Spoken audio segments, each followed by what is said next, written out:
Hello guys, magandang araw sa inyo lahat.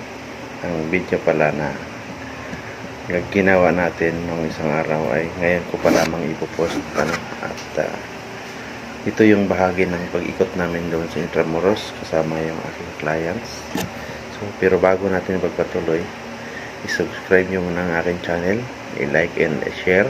At ayan, ako po pala si Drive Moto Vlog at mamaya mayroon tayong shoutout sa bandang huli ng ating video.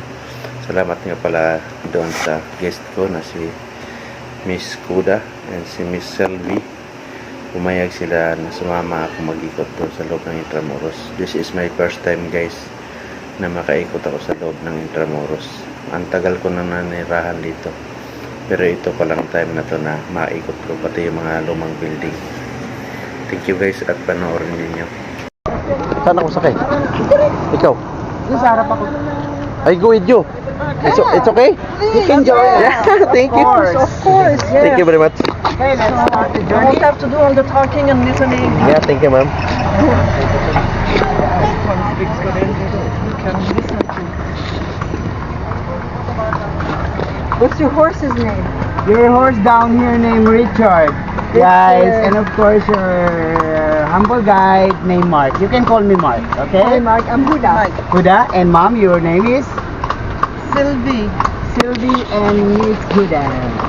And your coachman here named? Temyong. That's a native What's there? Filipino. I'll go inside So we here. are going inside later, okay? But first, we're gonna explore Entramuros because that place called Fort Santiago is only part of Entramuros. If you say Entramuros comes in two Latin words in English, Intra means inside, and Muros means wall.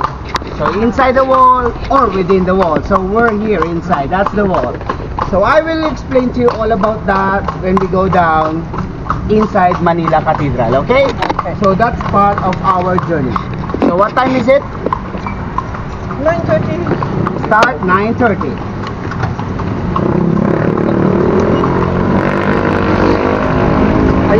Are you doing YouTube? Yeah, we Is this have. your first time in Philippines? Yes.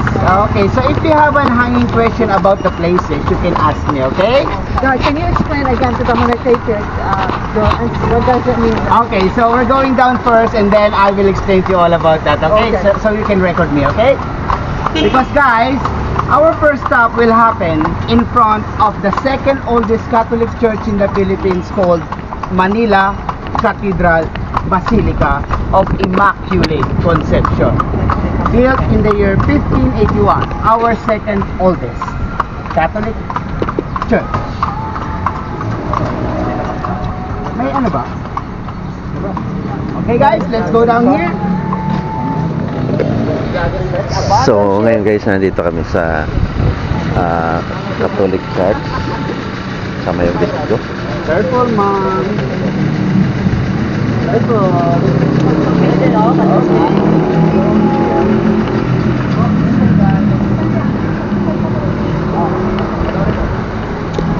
Bye-bye, Richard.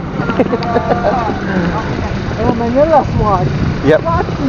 It's a police SWAT team is a bump squad expert. The bump expert. one. This is the old church of the Philippines.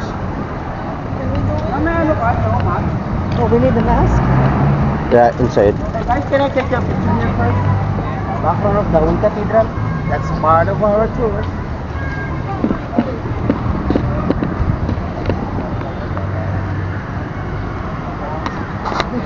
It's on video. Kahanga-hanga ang kaalaman ng aming kasama na si Mark at ang dami niyang alam tungkol dito sa simbahan na ito na una naming pinuntahan guys. Pakinggan natin siya. Destroyed. This is the eighth structure to rise in the same site. Because the first church built here at the center of Intramuros is made of wood, but it was burned by fire. First, second, third. And the fourth church built here, because of World War II, so this is now the eighth cathedral to rise in the same site. Because of war.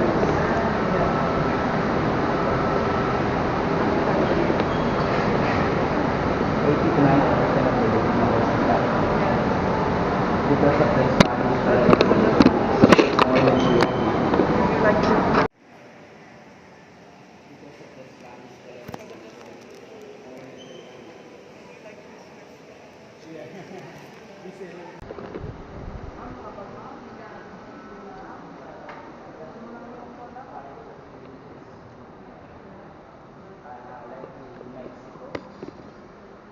But in Philippine history, we start 1521.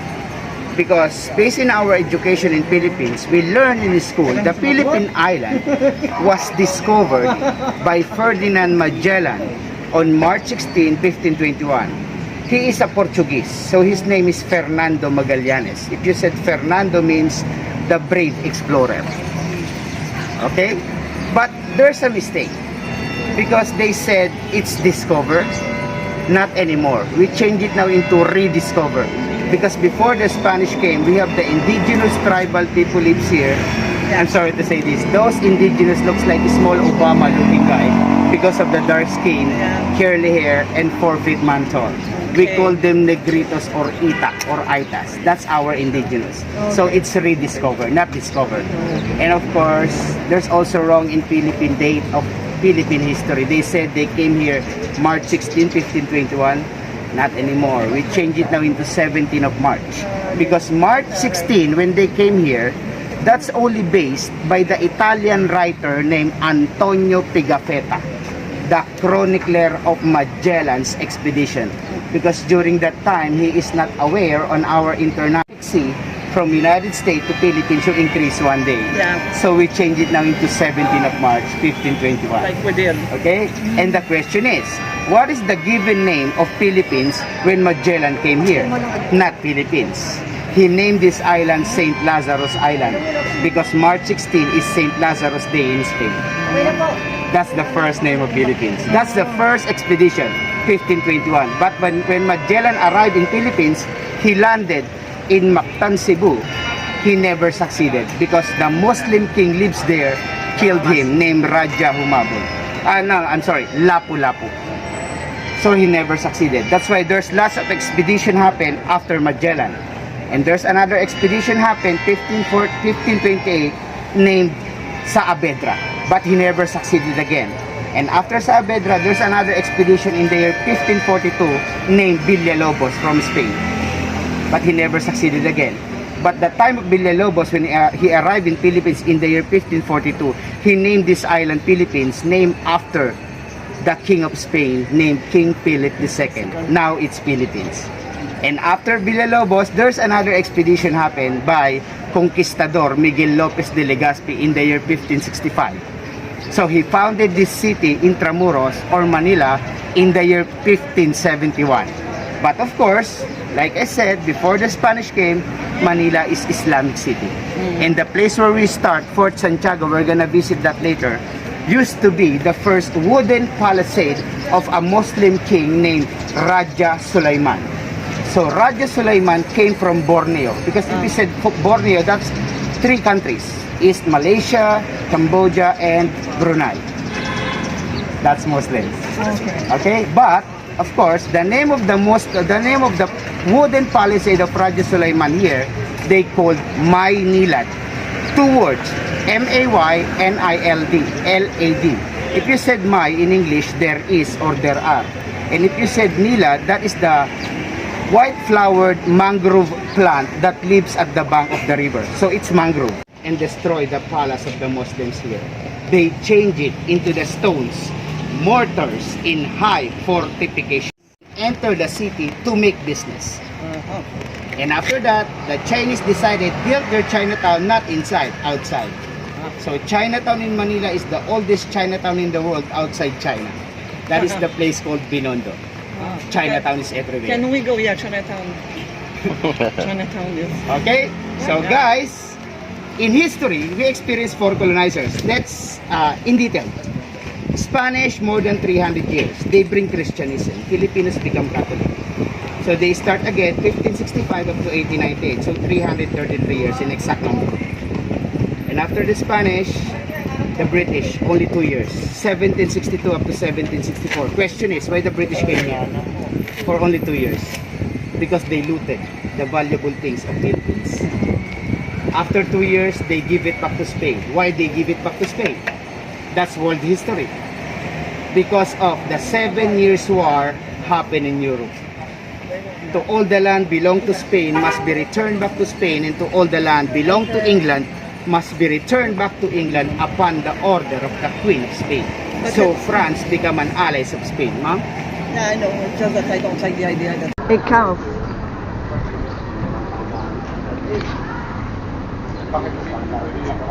Okay. So we could definitely.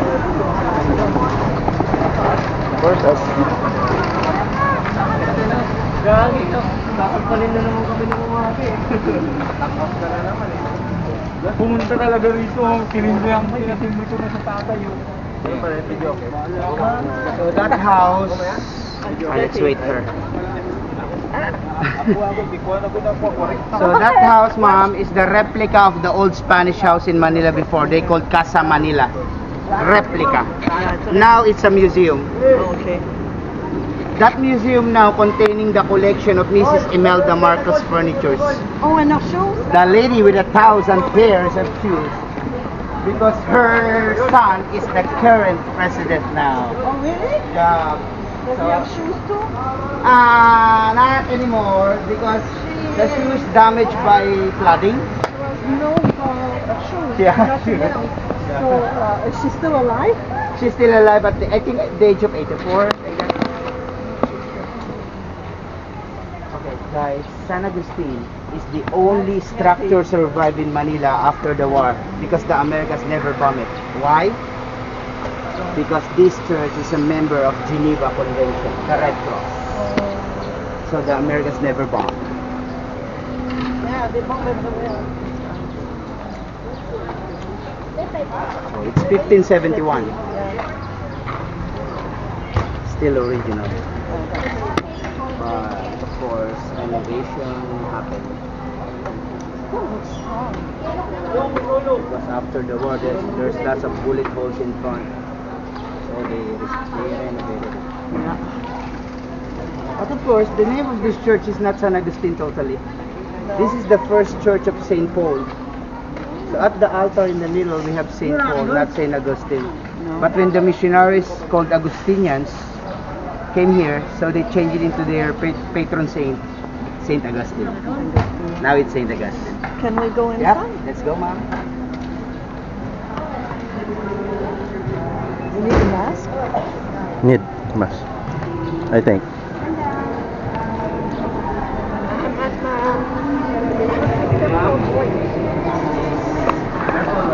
Let's take off your hat again. He is St. Augustine.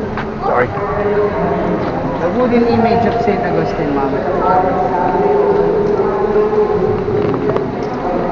And on the other side, we have the mother of St. Augustine, Santa Marta. I'm sorry, this is what? What did you say this was? San Agustin, In wooden. the wooden image of St. Augustine. And on the other side is Santa Marta, the mother of St. Augustine. Mother of the tower. That's the tower.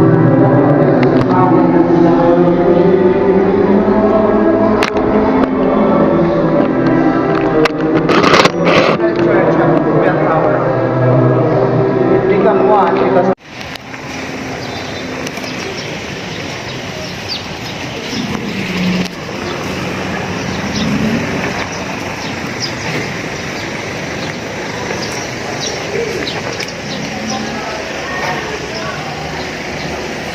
now we have here a restaurant called Barbara's.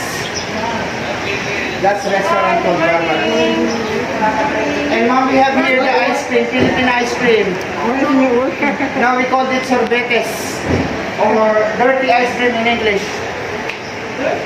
Yeah, we call it dirty because they selling that outside the street. But that's not.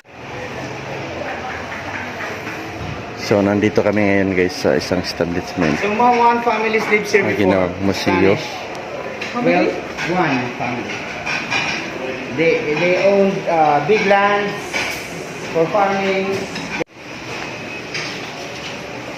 So this is So the one portal. family lived here. Yeah, she told. This is one family that lived in this whole area. The master's room is on the third floor. And second floor is for the visitors like relatives. And the first floor for the coachman and servants. Yeah. Nanny. And that's stable for the horses.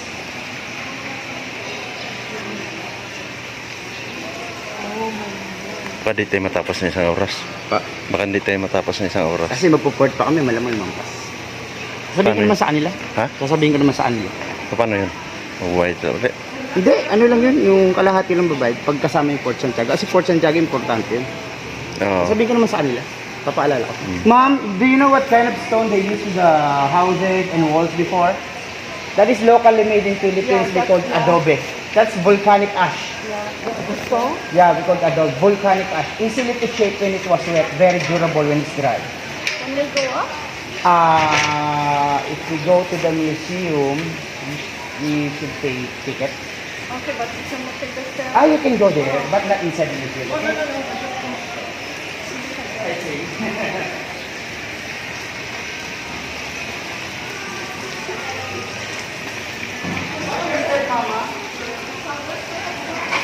Yeah, we have restaurants, dinner shops, museums, snakes.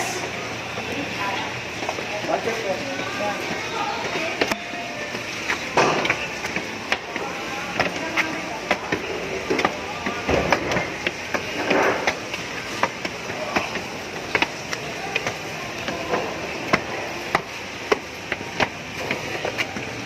This is 360 degree.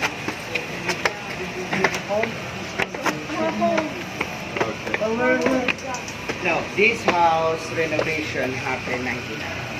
It became a museum. So that's not old. Not old. Of course, they recopy Oh, the they design. recopy. The design. Okay. But the site is original. The site is original. And of course, the recopy also for the water. No, not a well. That's the water comes from the rain.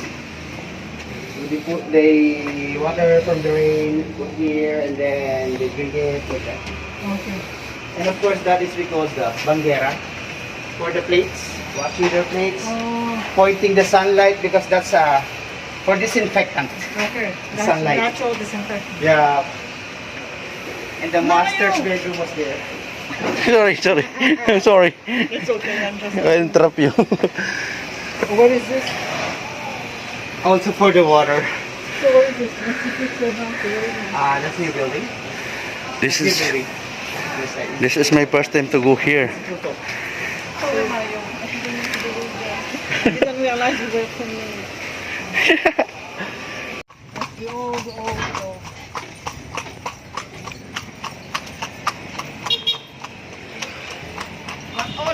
Stood the first convent of the nuns in Philippines.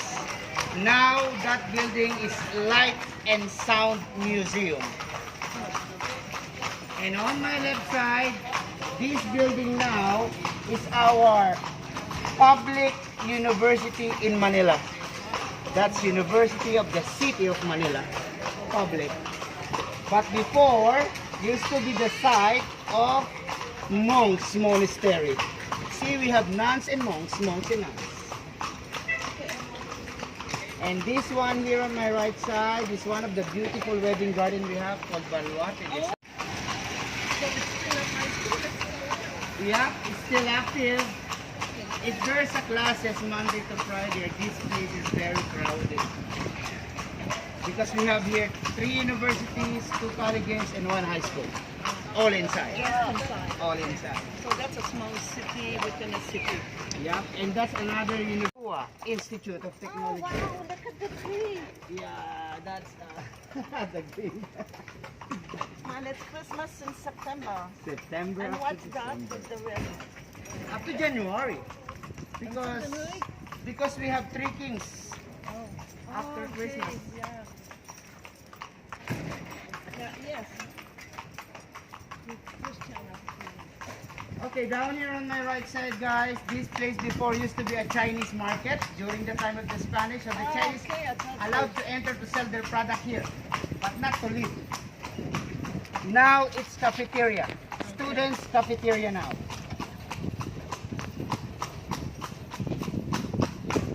And this is another university. Child is moving fast. Richard is moving fast. Amusements are for the candidates. Inside the fort, we have lots of cannons there. British, Americans, and Japanese inside Fort Santiago. Okay, we'll go there. Yeah. We're going there. Good. And the name of this street is Moralia, means wall. Ayos pa yung pasok, sir. Di ba sumabit? Oh. You're a good driver. Students' dormitory. This is McDonald's and Starbucks. That's what I was saying. I told Tony, I said, you want this big old wall and Starbucks and McDonald's. That's for the students. That's for the students. Yeah. Okay. That's why it's good to make business here because of the schools. And there's another school here for college, second oldest school in the Philippines, established in the year 1620. Oh, that's the old building. Colegio de San Juan de Letran. The design is old, but the building is new because this school also destroyed during the time of And World War II. that school is very expensive. That's private, of course. That school is running by the Dominican priests. Oh, okay. Yeah. Managed of Most of the Dominican. private school in Colegio Philippines de are owned San- and running by the priests. San Juan de Listran. That's why during Spanish time, the Filipino are not allowed to go to school. Oh, Yeah, but when Americans came, they built public school. Yeah. oh, nice. But the bombing. And this place on my right side, ma'am, used to be a bomb shelter. Oh. See? Nothing inside because during the pandemic, all that place closed because of pandemic. Because of Pandemic. virus. Because of Used to be a virus. restaurant. Restaurants? Oh, Pandemic stop all. yeah. And tradings. Oh, Goods, products put there. Customs. Now, it becoming National Archives. And that's immigration you have if you want to extend your visa.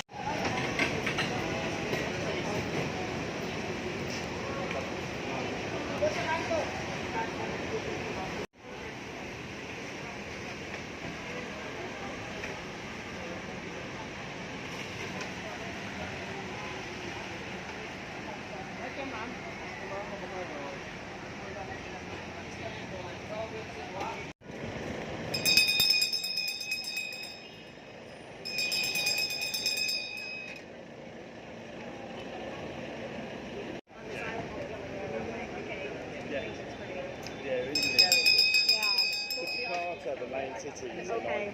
Yeah. It's just much more